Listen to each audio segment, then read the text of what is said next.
Hello fellow makeup lovers, how are you guys doing today? I wanted to go ahead and share with y'all my favorites and fails, or technically one fail for the month of January, just talking about some new products that I tried for the first time, some products I rediscovered, so I'm excited about it, but I do just want to let you know really quickly that I have had this makeup on my face for nearly 12 hours, so if it's not looking the absolute 100% best, that's why it's been a long day. So let's just go ahead and jump right on in. So let's start off with something I really haven't talked about in great length on my channel, but I do use these quite often. These are the LA Girl pastel liners, and I just absolutely love these. So I've tried a few different brands. I tried ColourPop, and those are decent, but I'm not really buying from ColourPop right now. I've tried Beauty Bay, and those ones, again, they work. If they're more accessible to you, they're still a good option, but the LA Girl liners are my favorite that I've tried so far. I just feel like they're pastel, but they're still bright and they just add so much fun to any look. So my least favorite would be the shade Baby Pink, just because this comes off as like a very fleshy pink kind of shade. So it's not like my favorite color, but it still works if I'm looking for something that is a pastel pink. So there's what that one looks like. All right, and then we have the yellow here, which is called Sunshine. All right, we have this purple called Lavender. Ooh, I just remembered I actually do have another fail to mention. Okay, the S makes sense in the title. Here is Powder Blue. And then last but not least, we have the shade Magic Mint. And this one I would not describe as a mint at all. It's the least pastel of the bunch. It's more of like a bright green. I'm actually kind of interested to compare this to a liner that I bought from Halsey's new brand, which hopefully will be getting to me soon, but I just really love these. I got them on Ulta. I think I paid like $3.50 each for them. I got like some kind of discount. Just super, super nice if you love colorful liner. So let me tell you my first fail before I forget about it, because that's something that I would do. I wanted to go ahead and quickly mention Lights Lacquer came out with a little, I think it was called the Blue Moon Trio, if I remember correctly. I'm so terrible, but I'll leave a picture on screen. And it had two different really beautiful blue polishes. There was one that was like a powder blue, and then one that was like a little bit of a brighter but still light blue. Just really, really cute colors. I love blues, so I was all about it. And then there was a topper, and the topper is the one I want to talk about because it's just awful. I'm gonna leave some pictures on screen of what it looks like. I don't have it anymore because I gave it to my little sister, because I thought maybe this topper would be something a 10-year-old would use, because it just has the ugliest background. It's like a yellow greeny shade, and it's super thick, it looks like boogers on your nails. It's just so strange. I don't even know how it got approval to being sold, but I did not like it at all. I got some feedback on my Instagram that it looks better over brighter colors, but I'm like, why would you sell it in a trio where the colors that it's with, it doesn't even look good with? So I was super disappointed by that and definitely regretted purchasing it. So now let's go ahead and talk about some lippies. The first one that I've been really loving is the Odin's Eye Velvet Lipstick in the shade Light Peach.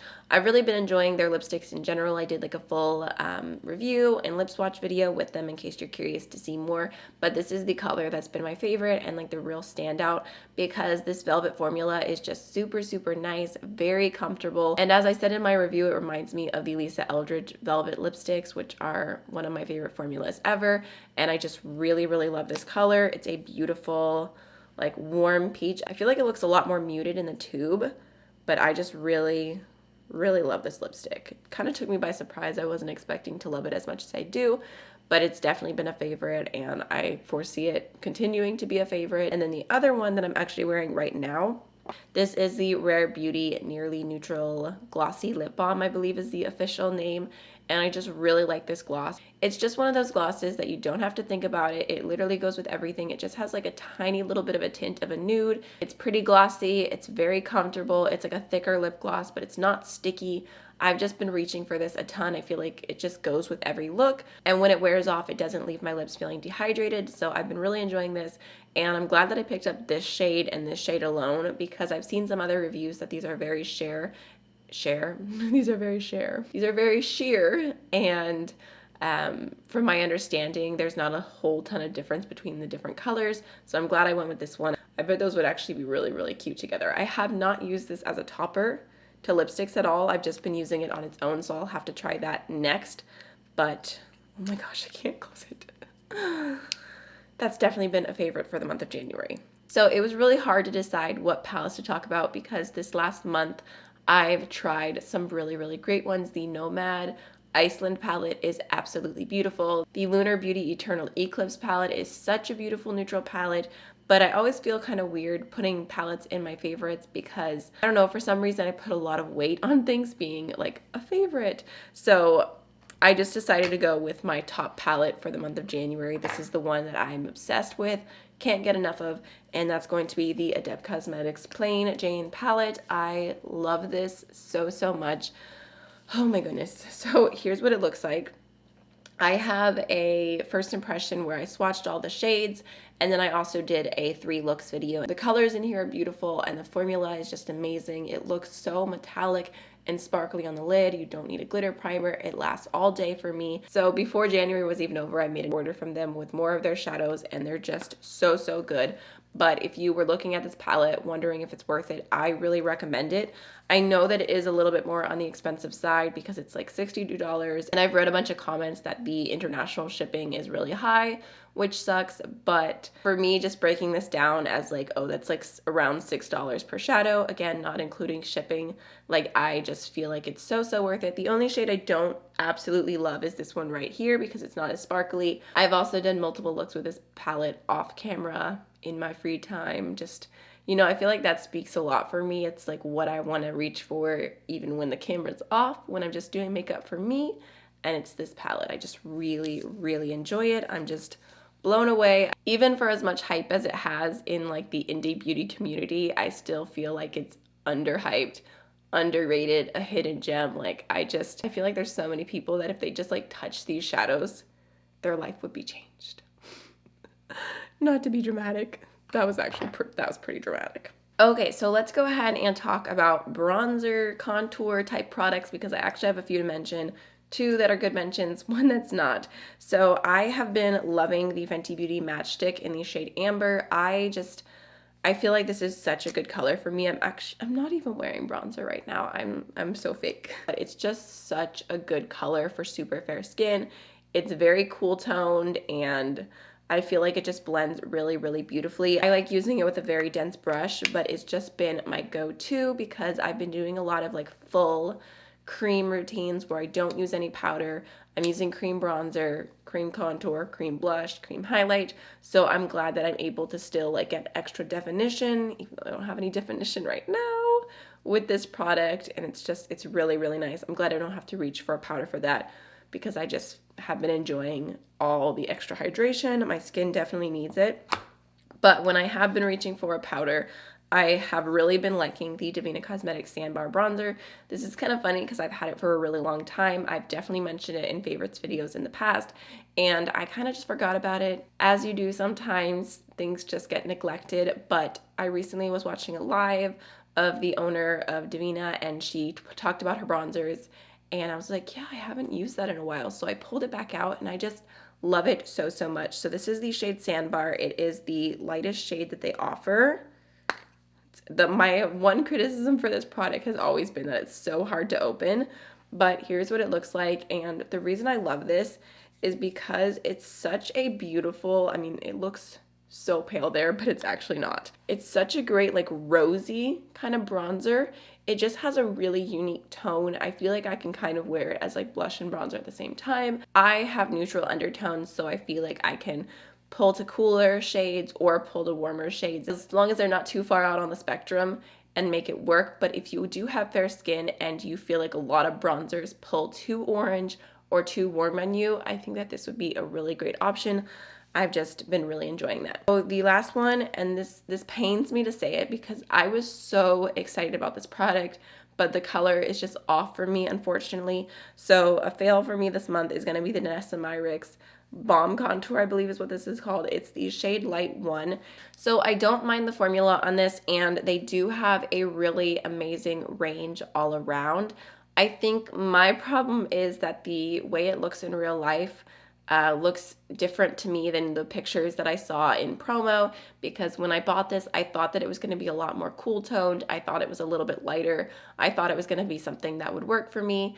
And I'm not really like mad about the shade, because Danessa Myricks has an amazing range, especially for deep skin tones. So I guess my disappointment is just that if I had seen what the shade actually looked like, I wouldn't have purchased it.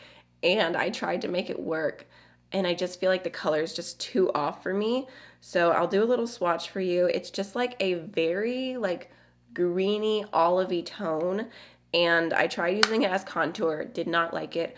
I used it as bronzer, and the first time I was like, okay, that's not so bad, like maybe I can get some use out of this.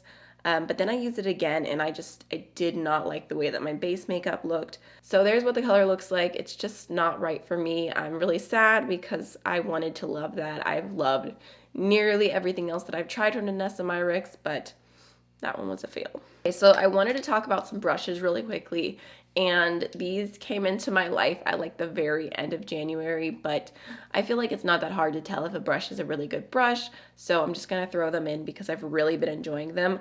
Midas Cosmetics came out with new brushes like a little while back, like a few months ago, but the PR package went to my parents' house and I just got it very recently, so I just started testing them out. But my goodness, these brushes are so soft. Like, I am not kidding. They feel so good. And these are pretty affordable. I just pulled it up on their website. The full brush collection is $35, which also includes this brush and this brush as well. But I don't reach for those types of brushes as often, so I just wanted to specifically talk about these ones. Actually, this one wasn't even a favorite. I just have something to say about it, but I've really been loving these two. So this one is the Sculpt 1126, and it's just really, really great for blush or bronzer. And I feel like it's so soft. It just blends everything in so seamlessly. And I found that even if I use a blush that's super, super pigmented, this just really, really helps it blend out. And then this one is the Set 1130, and I did not use this for setting. I actually think it's a great shape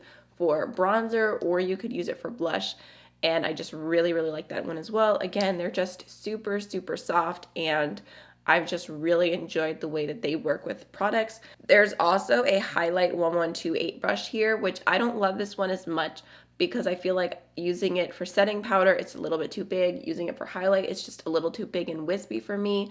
It's just not the type of highlight brush that I would go for. I will use this for dusting fallout off my face because it is so soft that it will be really great for just getting rid of any extra shadow that falls down. But if they came out with this same type of brush, a little bit smaller, a little bit denser, but the same softness, I think that would just be holy grail. Really, really impressed with the quality of these brushes. So we have one last thing to mention at the end, and I wanted to talk about this because it's something that I really, truly have been loving. I've seen a huge difference from. This video is not sponsored.